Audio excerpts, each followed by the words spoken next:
Good morning. Dito tayo ngayon sa ating ampalayan. Magpipitas tayo ngayon ng ating ampalaya. Ito.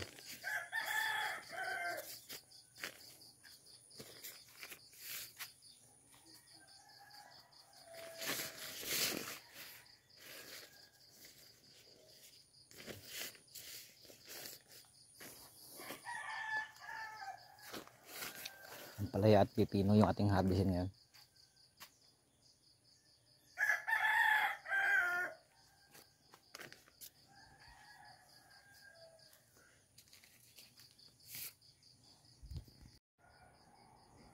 So, pitas tayo ng ampalaya.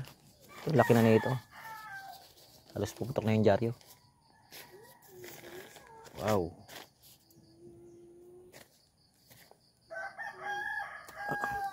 Ayos.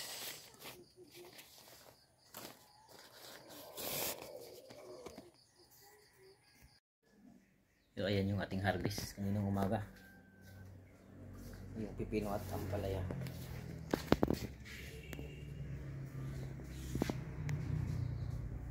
Thank you, Lord.